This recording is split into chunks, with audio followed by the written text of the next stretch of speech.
ಸ್ಪರ್ಧಾ ವಿದ್ಯಾಲಯ ಚಾನೆಲ್ಗೆ ಸ್ವಾಗತ.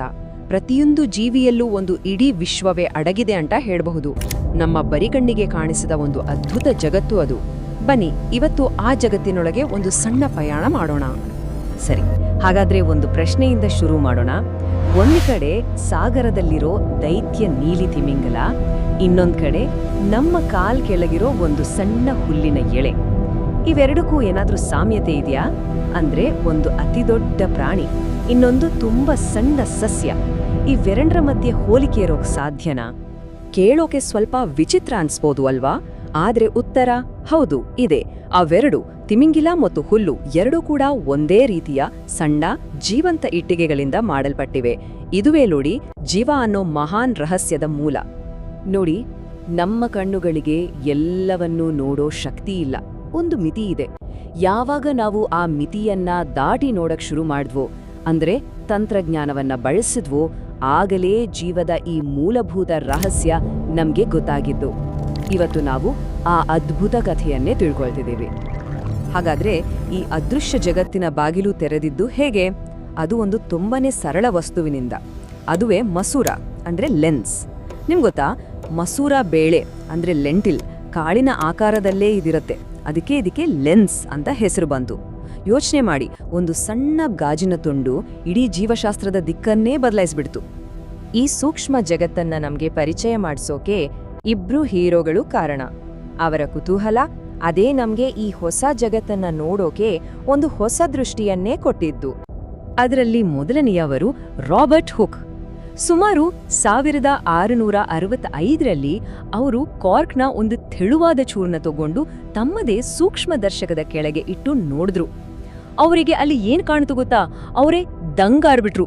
ಜೇನುಗೂಡಿನಲ್ಲಿರುತ್ತಲ್ಲ, ಆ ತರಹ ಸಾವಿರಾರು ಸಣ್ಣ ಸಣ್ಣ ಕೋಣೆಗಳು. ಆ ಪುಟ್ಟ ಕೋಣೆಗಳಿಗೆ ಅವರು ಸೆಲ್ ಅಂತ ಕರೆದ್ರು. ಅವರು ಇಟ್ಟ ಆ ಒಂದು ಹೆಸರು ಸೆಲ್, ಅಥವಾ ಕನ್ನಡದಲ್ಲಿ ಕೋಶ. ಅದು ಜೀವದ ಅತ್ಯಂತ ಮೂಲಭೂತ ಘಟಕಕ್ಕೆ ಹೆಸರಾಗಿ ಇತಿಹಾಸದಲ್ಲಿ ಉಳಿದುಬಿಡ್ತು. ಇದು ಕೇವಲ ಒಂದು ಪದ ಅಲ್ಲ, ಇದು ಜೀವದ ಇಡೀ ವಿನ್ಯಾಸದ ಅಡಿಪಾಯ. ಆ ಶೋಧನೆಯಿಂದ ಒಂದು ದೊಡ್ಡ ಸತ್ಯ ಗೊತ್ತಾಯ್ತು.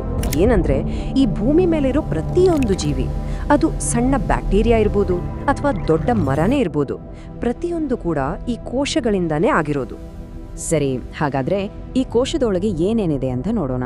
ಸಾಮಾನ್ಯವಾಗಿ ಪ್ರತಿಯೊಂದು ಕೋಶದಲ್ಲೂ 3 ಮುಖ್ಯ ಭಾಗಗಳು ಇರ್ತವೆ. ಮೊದಲನೇದು ಕೋಶ ಪೊರೆ. ಇದನ್ನ ಕೋಶದ ಗೇಟ್ ಕೀಪರ್ ಅಂತ ಅನ್ಕೋಬಹುದು. ಯಾವುದು ಒಳಗೆ ಬರಬೇಕು, ಯಾವುದು ಹೊರಗೆ ಹೋಗ್ಬೇಕು ಅಂತ ಇದೇ ನಿರ್ಧಾರ ಮಾಡೋದು. ಎರಡನೇದು ಕೋಶ ದ್ರವ್ಯ ಅಥವಾ ಸೈಟೋಪ್ಲಾಸಮ್. ಇದು ಒಂದ್ ರೀತಿ ಜೆಲ್ಲಿ ತರ ಇರುತ್ತೆ. ಕೋಶದ ಎಲ್ಲಾ ಕೆಲಸಗಳು, ಅಂದ್ರೆ ಅದರ ಫ್ಯಾಕ್ಟರಿ ಕೆಲಸಗಳು ನಡೆಯೋದೇ ಇಲ್ಲಿ.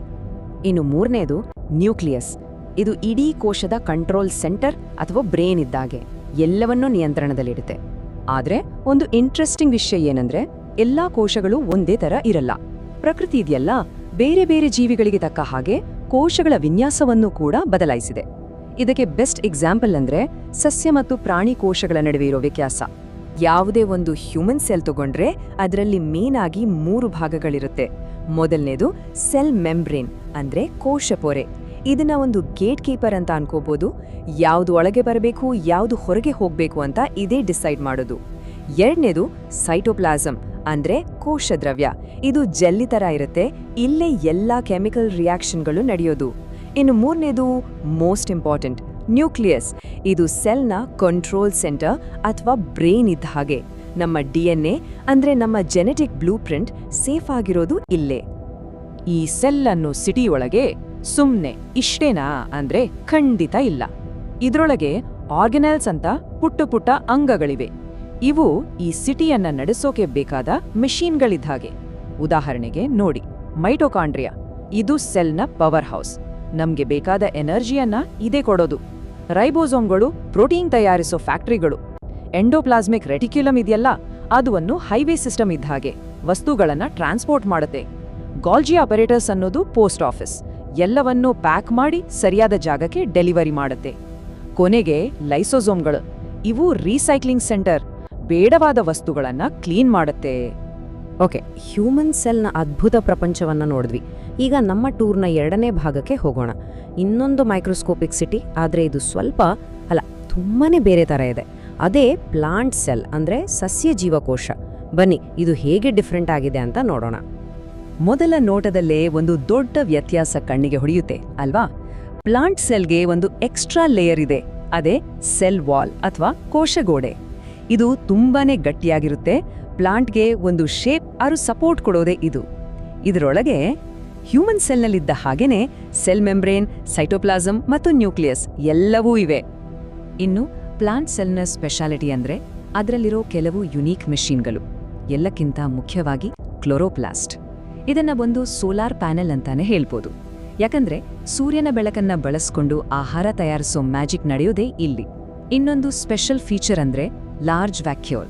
ಇದು ಒಂದು ದೊಡ್ಡ ವಾಟರ್ ಟ್ಯಾಂಕ್ ಇದ್ದ ಹಾಗೆ ನೀರನ್ನ ಸ್ಟೋರ್ ಮಾಡಿ ಗಿಡ ಸ್ಟಿಫ್ ಆಗಿ ನೇರವಾಗಿ ನಿಲ್ಲೋಕೆ ಹೆಲ್ಪ್ ಮಾಡುತ್ತೆ. ಇನ್ನುಳಿದಂತೆ ಹ್ಯೂಮನ್ ಸೆಲ್ನಲ್ಲೂ ಇರೋ ಹಾಗೆ ಪವರ್ಗಾಗಿ ಮೈಟೋಕಾಂಡ್ರಿಯಾ ಮತ್ತೆ ಪ್ಯಾಕೇಜಿಂಗ್ಗೆ ಗಾಲ್ಗಿ ಅಪರೇಟಸ್ ಇಲ್ಲೂ ಕೂಡ ಇವೆ. ಸರಿ, ಈಗ ಆ ಸಮಯ ಬಂದೇ ಬಿಟ್ಟು ಇವೆರಡನ್ನು ಮುಖಾಮುಖಿ ಮಾಡೋಣ. ಒಂದು ಕಡೆ ಹ್ಯೂಮನ್ ಸೆಲ್, ಇನ್ನೊಂದು ಕಡೆ ಪ್ಲಾಂಟ್ ಸೆಲ್. ಇವೆರಡನ್ನು ಅಕ್ಕಪಕ್ಕ ಇಟ್ಟು ನೋಡಿದಾಗ ಅವುಗಳ ನಡುವಿನ ಅಸಲಿ ವ್ಯತ್ಯಾಸಗಳು ಏನು ಅಂತ ಕ್ಲಿಯರ್ ಆಗಿ ನೋಡೋಣ. ಈ ಟೇಬಲ್ ನೋಡಿದ್ರೆ ಸಾಕು, ಎಲ್ಲವೂ ಕ್ಲಿಯರ್ ಆಗಿ ಗೊತ್ತಾಗುತ್ತೆ. ನೋಡಿ, ಪ್ಲಾಂಟ್ ಸೆಲ್ಲಲ್ಲಿ ಗಟ್ಟಿಯಾದ ಸೆಲ್ ವಾಲ್ ಇದೆ, ಹ್ಯೂಮನ್ ಸೆಲ್ಲಲ್ಲಿ ಇಲ್ಲ. ಆಹಾರ ತಯಾರಿಸೋ ಕ್ಲೋರೋಪ್ಲಾಸ್ಟ್ ಪ್ಲಾಂಟ್ ಸೆಲ್ನಲ್ಲಿದೆ, ನಮ್ಮ ಸೆಲ್ನಲ್ಲಿ ಇಲ್ಲ. ನೀರಿನ ಟ್ಯಾಂಕ್ ಅಂದ್ರೆ ವ್ಯಾಕ್ಯೂಲ್ ಪ್ಲಾಂಟ್ ಸೆಲ್ಲಲ್ಲಿ ತುಂಬಾನೇ ದೊಡ್ಡದಾಗಿರುತ್ತೆ, ನಮ್ಮಲ್ಲಿ ಚಿಕ್ಕದು. ಇದೇ ಕಾರಣಕ್ಕೆ ಪ್ಲಾಂಟ್ ಸೆಲ್ಗೆ ಒಂದು ಫಿಕ್ಸ್ಡ್ ರೆಕ್ಟ್ಯಾಂಗ್ಯುಲರ್ ಶೇಪ್ ಇದ್ರೆ ನಮ್ಮ ಸೆಲ್ಗಳು ಇರ್ರೆಗ್ಯುಲರ್ ಆಗಿ ಅಂದ್ರೆ ಬೇರೆ ಬೇರೆ ಆಕಾರದಲ್ಲಿರ್ತವೆ. ಹಾಗಾದ್ರೆ ಇಷ್ಟೆಲ್ಲ ರಚನೆಯಲ್ಲಿ ವ್ಯತ್ಯಾಸ ಯಾಕೆ?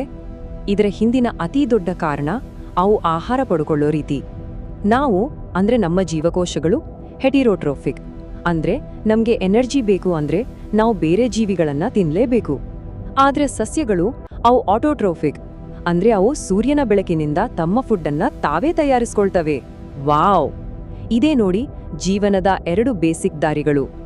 ಸರಿ, ಈ ಸೆಲ್ ಲೆವೆಲ್ನಲ್ಲಿರೋ ಚಿಕ್ಕ ಚಿಕ್ಕ ವ್ಯತ್ಯಾಸಗಳು ದೊಡ್ಡ ಮಟ್ಟದಲ್ಲಿ ಅಂದ್ರೆ ಇಡೀ ಜೀವಿಯ ಮೇಲೆ ಹೇಗೆ ಪ್ರಭಾವ ಬೀರುತ್ತೆ, ಈ ಜೀವಕೋಶಗಳ ಡಿಸೈನ್, ಅವುಗಳ ಕೆಲಸವನ್ನ ಹೇಗೆ ನಿರ್ಧಾರ ಮಾಡುತ್ತೆ ಅಂತ ಈಗ ನೋಡೋಣ ಬನ್ನಿ.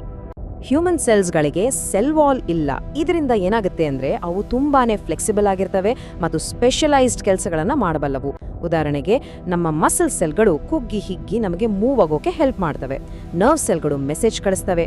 ಸ್ಕಿನ್ ಸೆಲ್ಗಳು ನಮ್ಮನ್ನ ಪ್ರೊಟೆಕ್ಟ್ ಮಾಡ್ತವೆ. ಮತ್ತೆ ಬ್ಲಡ್ ಸೆಲ್ಗಳು ಇಡೀ ದೇಹಕ್ಕೆ ಆಕ್ಸಿಜನ್ ಸಪ್ಲೈ ಮಾಡ್ತವೆ. ಇದಕ್ಕೆ ತದ್ವಿರುದ್ಧವಾಗಿ ಪ್ಲಾಂಟ್ ಸೆಲ್ನ ಸ್ಟ್ರಕ್ಚರ್ ಹೇಗಿದೆ ಅಂದ್ರೆ ಅದು ಒಂದೇ ಕಡೆ ನಿಂತು ಬದುಕೋ ಲೈಫ್ ಸ್ಟೈಲ್ಗೆ ಪರ್ಫೆಕ್ಟ್ ಆಗಿದೆ. ಕ್ಲೋರೋಪ್ಲಾಸ್ಟ್ಗಳು ಸೂರ್ಯನ ಎನರ್ಜಿಯನ್ನ ಆಹಾರವಾಗಿ ಕನ್ವರ್ಟ್ ಮಾಡ್ತವೆ. ಅವುಗಳ ಗಟ್ಟಿ ಸೆಲ್ ವಾಲ್ ಎಷ್ಟೇ ದೊಡ್ಡ ಮರವಾದ್ರೂ ಸ್ಟ್ರಾಂಗ್ ಆಗಿ ನಿಲ್ಲೋಕೆ ಸಪೋರ್ಟ್ ಕೊಡುತ್ತೆ. ಅದು ಆ ದೊಡ್ಡ ವ್ಯಾಕ್ಯೂಲ್ಗಳು ನೀರು ಮತ್ತೆ ಆಹಾರವನ್ನ ಸ್ಟೋರ್ ಮಾಡಿಟ್ಕೊಳ್ತವೆ. ಹಾಗಾದರೆ ನಮ್ಮ ಈ ಮೈಕ್ರೋಸ್ಕೋಪಿಕ್ ಪ್ರಪಂಚದ ಟೂರ್ ಈಗ ಕೊನೆಯ ಹಂತಕ್ಕೆ ಬಂದಿದೆ. ಹಾಗಾದ್ರೆ ಈ ಇಡೀ ಜರ್ನಿಯಿಂದ ನಾವು ತಿಳ್ಕೊಂಡಿರೋ ಪ್ರಮುಖ ಅಂಶಗಳು ಅಂದ್ರೆ ಕೀ ಟೇಕ್ಅವೇಸ್ ಏನು? ಬನ್ನಿ ಒಂದು ಕ್ವಿಕ್ ರೌಂಡ್ ಅಪ್ ಮಾಡೋಣ. ನೆನಪಿನಲ್ಲಿ ಇಟ್ಕೊಳ್ಬೇಕಾದ ವಿಷಯಗಳು ಇಷ್ಟೇ. ಸೆಲ್ ಅನ್ನೋದು ಜೀವನದ ಅತ್ಯಂತ ಚಿಕ್ಕ ಫಂಡಮೆಂಟಲ್ ಯೂನಿಟ್. ಪ್ಲಾಂಟ್ ಸೆಲ್ಗಳಿಗೆ ಸೆಲ್ ವಾಲ್ ಕ್ಲೋರೋಪ್ಲಾಸ್ಟ್ ಇದೆ. ಇದೇ ಅವುಗಳಿಗೆ ಶೇಪ್ ಕೊಡೋದು, ಫುಡ್ ತಯಾರಿಸೋಕೆ ಹೆಲ್ಪ್ ಮಾಡೋದು. ಹ್ಯೂಮನ್ ಸೆಲ್ಗಳಿಗೆ ಇವೆರಡು ಇಲ್ಲ. ಆದ್ರೆ ಇವೆರಡರಲ್ಲೂ ಕಾಮನ್ ಆಗಿರೋದೇನು? ನ್ಯೂಕ್ಲಿಯಸ್, ಸೈಟೋಪ್ಲಾಸಮ್ ಮತ್ತೆ ಸೆಲ್ ಮೆಂಬ್ರೇನ್. ಇವೆರಡೂ ಸೆಲ್ಗಳಲ್ಲೂ ಇವೆ.